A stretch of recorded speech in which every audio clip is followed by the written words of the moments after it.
A 72 years old man has just undergone an emergency repair of a ruptured abdominal aortic aneurysm.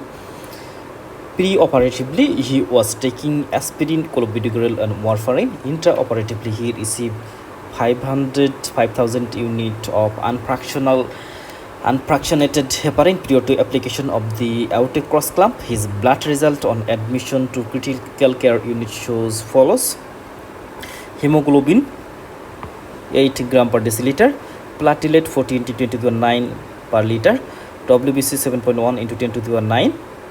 His fibrin degradation product are measured and found markedly elevated. What is the following accounts for this result? Here the options. Options are the anastomosis or anastomotic leak, disseminated intravascular coagulation, heparin-induced thrombocytopenia, adverse effect of warfarin, adverse effect of antiplatelet agent. So what may be the answer? First of all, let's see the disseminated intravascular coagulation. In case of the disseminated intravascular coagulation, there is different definitive characteristics, which is the activation of the coagulation system. So it is the fast pathway for developing of the disseminated intravascular coagulation. So when there is coagulation system activation occurs, at the same time there is the activation of the fibrinolytic system. Also there is consumption of the clotting factors and consumption of the natural inhibitors, and then thrombocytopenia.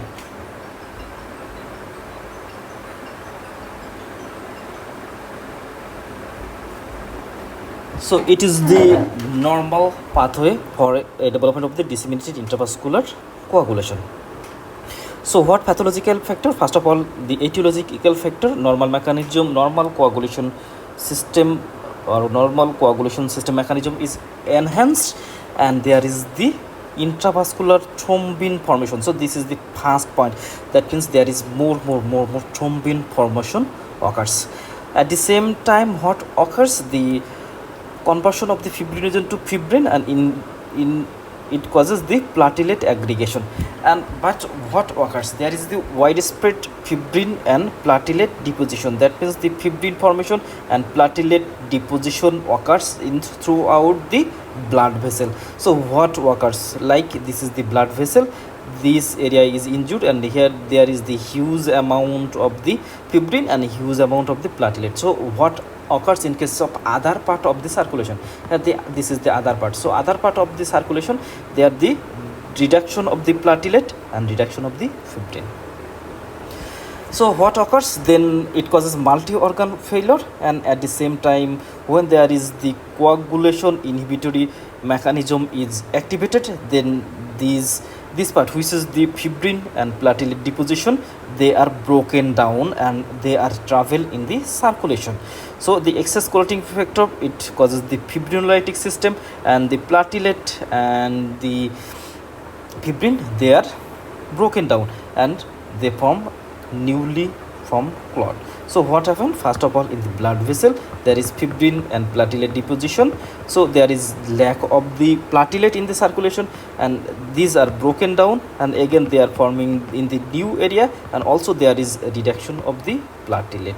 So platelet is decreasing. So what happened? When this occurs finally, then patient, the fibrin degradation product, the fibrin, here the fibrin and platelet occur. So when they are the broken down, this fibrin degradation product, they are circulating in the blood. So what occurs? Ultimately there is the raise of the fibrin degradation product, and also there is low platelet count. So when there is low platelet count, raise fibrin degradation product, also there is use almost all of the coagulation factor. So what occurs? Finally there is chance of development of the DIC, and here we can see the DIC. In case of DIC, PT, that means prothrombin time prolonged, APTT, activated partial thromboplastin time, it is also prolonged, then the bleeding time, it also prolonged, and platelet count low. So it is the diagnostic point so for the DIC development. So what is it? Here the fibrin degradation product, this is increase, this figure integration product in case this one point is enough to diagnose the disseminated intravascular coagulation.